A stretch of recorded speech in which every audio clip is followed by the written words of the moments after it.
Hey, what's up guys? In today's video, we're taking a look at a crew that's building a brand new subdivision. There's no houses, no customers whatsoever.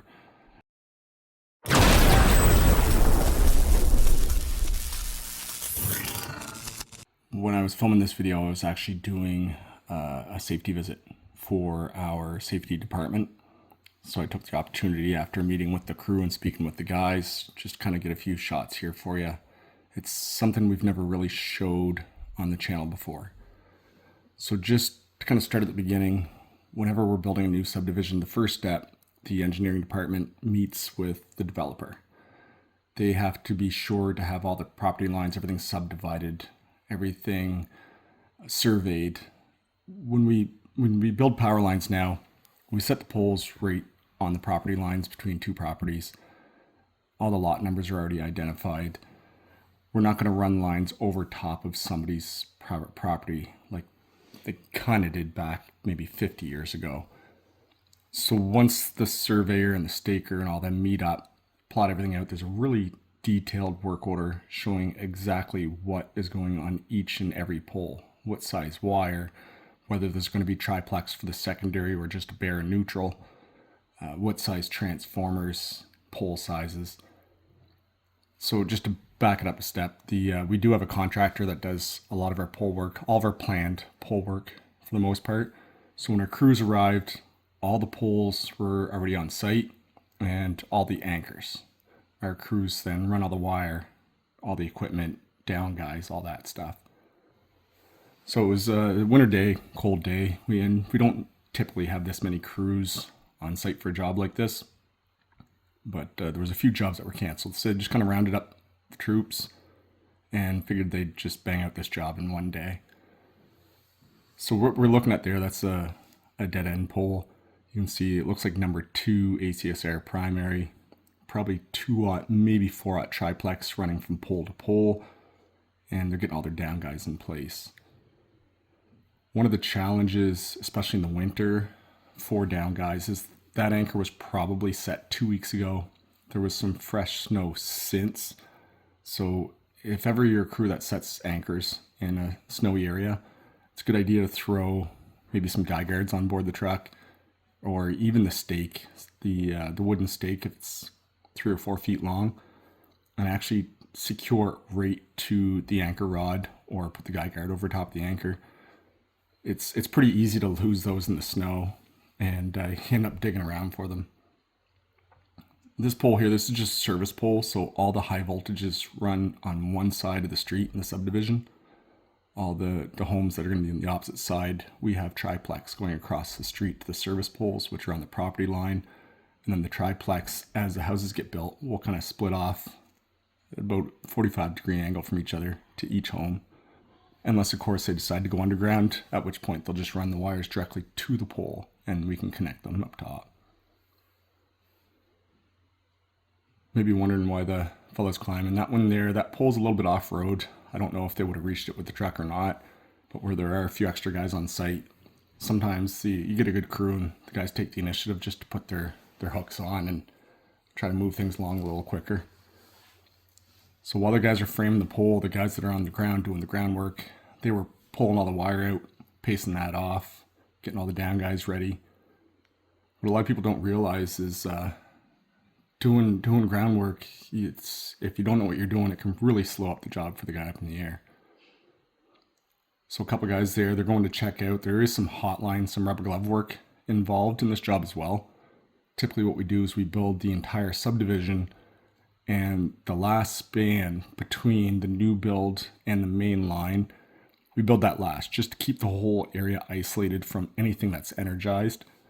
Once everything is built, all the crews are clear, we'll leave the transformers open. We can then run the line across the street using traffic control, framing the new pole, and heat that up, typically with a cutout, the switch. One thing to be very cautious of, it's winter, the ground's good and hard, but when you're setting new poles, if you are framing a pole off hooks, you really want to make sure that pole is well tamped. Oftentimes, it's not a good idea to be sagging up wire if you're on your hooks on a pole, if you can help it. You always want to make sure you have that down guy on there first. You're not going to seg up wire off hooks on a pole without a down guy in place. So in this situation here, he's just hanging both the wire going across the street as well as the down guy. And they're going to snug that up just a little bit, but they're not going to put a whole lot of leverage on the top of that pole while the guy's up there. This is what I was talking about as far as the anchor. You can see they're kind of stomping around in the snow. I think he finds it here in just a moment, but they did leave the stake in the snow, but not exactly where the anchor head was. And trust me when I say they can get lost pretty quick. So that looks like, you can see there's not a screw-on head on that. So that's not a helix anchor. That would be a log anchor. Must be some swampy grounds there. We've got many different types of anchors. Something I should definitely show you guys in some videos. Soon. We've got the crossplate anchors, we've got the helix that screw in, a log anchor where the anchor rod's actually passing through a chunk of pole that's buried deep in the ground, and we also have our rock bolt anchors. Something to pay attention to here, you see all those tails sticking out of the top of the pole. Where we run a multi-grounded system, we always have tails on our down guys, and we bond that to ground along with the neutral and anything else that's conductive at the top of the pole. Unless, of course, it's near high voltage, at which point we will often use epoxy rods now. It's an insulated section that we splice into the guy wire. So you can see there he's getting some tension on that down guy, but he's not going to yank that pole backwards. When tightening up the down guys, the steel doesn't tend to put a whole lot of extra weight on the pole. Wherever you stop cranking, that's pretty well, it's done pulling on the pole. But if you're sagging up wire and there's a guy on hooks at the top of the pole and you sag up say 3 or 4 span of wire, that the weight of that wire going from pole to pole, it's constantly trying to pull that pole over. So you definitely want a counterweight, a down guy, another wire in the backside, or just get the guy off the pole. It has definitely happened many times all over at many companies where a pole starts to come down in soft mud with a guy at the pole. Big part about a job like this is you also want to have somebody in charge. So we don't have an actual foreman on site at our company. When I say foreman, we don't have foreman out in the road. There's a foreman that works at the office. He kind of plans the jobs, does site visits. But the individuals that run the job that are in charge, we call them lead hands, lead linemen. So they have the truck assigned to them. So where there's 3 trucks on this job, there would be 3 lead linemen. That would be the same height in the totem pole, I guess. So ultimately, one of those 3 linemen is going to agree or be assigned to be in charge of this job. And you want to make sure that guy's not up in the air working. He's on the ground kind of planning things out and communicating with the other lead linemen, who then communicate to the crews. If it's a really big job where there's like 20 trucks involved, then they'll get one of the foremen from the office to coordinate with all the leads at that point. So good habit here, you can see he was lowering his tools down with the hand line. You really don't want to get in the habit of dropping stuff to the ground. If it's garbage, chunks of wire, there's not over a sidewalk, that's totally fine. I throw stuff into the back of the truck from the air all the time. But you don't want to be dropping your Milwaukee tools. You don't want to be dropping your come-alongs and your pullers, stuff like that. That can get you into a mess. Damage your tools that you rely on for safety. Now also that shot we just saw, the tails that were hanging off on the triplex, that is, those are in place for the homes that will be connected. You want to make sure to leave a whole lot of slack. So when they run the triplex, those trees and all that will all be cleared out as people build. And then you hook that right onto those tails. So when we're running wire, the primary is pretty easy to tie in. They just paid it out along the ground, lifted it up, set the guy at the end sagged it up there as I was arriving. But the triplex you can see, and it's in a block, it's in a pulley on the backside of the pole. That stuff's pretty heavy. The one he's hanging on the backside of the bucket now, that's the other end from where we just saw the fall up on his hooks there. That piece that's going to go over top of the road. So kind of all over the place here, but what he's hanging there, that's called a DO. It's a shoe, it's a mechanical clamp dead end as opposed to a preform. We pretty well always use those when running wire over top of roadways as opposed to a wedge clamp or a preform. He'll be able to pull this up by hand pretty easy. It's probably maybe a 30-meter run, maybe 100 feet of triplex. But the other piece going down to the ground, that's passing through multiple poles. It's going from the dead end, probably carrying on maybe 4 or 5 span. So there's several hundred meters of triplex. That's not something you can grab by hand like this gentleman's doing here and just pull it up and then slap the come-alongs on. So he'll probably hold on to this with one hand, take the come-alongs with the other, put the grip over the neutral. Gonna get a little hand from the guy on the ground to hold it just while he slaps that into place, but you can see it's not overly heavy. He might be holding maybe 60 or 80 pounds worth of weight there when you include the weight of the wire as well as the tension. But in order to do that, when we sag up the main line, it's a ton of weight. Sometimes you got to rig up some setups with some ropes and stuff, and oftentimes, in this case, I think they just put maybe 3-4 guys on the ground, and they just hook onto that rope, walk backwards, and pull that wire up. Then the fellow in the end is going to be able to hook his come-alongs on much in the same way he's doing here, except he's going to stretch those come-alongs out maybe 8 or 10 feet as opposed to 2 or 3, so that he doesn't run out of cable as he sags that up.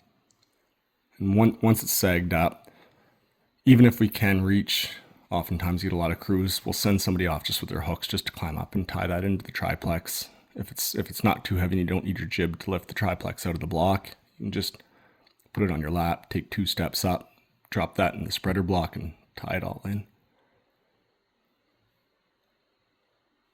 So this triplex here, once he has that, runs that through the DO, has that clamped down, he's going to leave some tails. So whoever goes up that pole to tie everything in to that spreader block, he'll have enough tail on that piece going across the street to tie that in as well. All the secondary will all be tied together. All the hots will be connected. The neutrals will all be bonded together, but it won't be energized. We'll leave those transformers open until the first customer arrives, which will probably just be a temporary power supply on an empty lot as they begin building homes.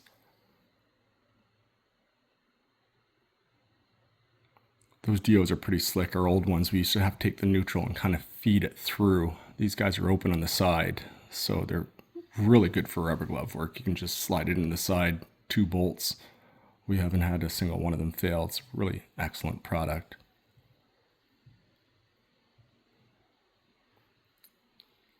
Something else I did mention, or forgot to mention at the start, when the detailer meets with the developer, it's their responsibility to meet all minimum requirements for the tree removal as well. So we mark out our easement, and depending on the voltage and a few other things, but they might say all the trees have to be cut back 15 feet from the poles, which it's surprising sometimes. As a developer, you'd almost think the lots are all going to be, those are all going to be houses built in there. You'd think they'd really knock those trees back, but a lot of people want to try to keep that tree line between their home and the road, if possible, maybe for a bit of privacy, I guess. It is a rural area, so they are fairly large lots. They go back quite deep, so a lot of these driveways will go back maybe 50 or 100 meters straight back into the woods.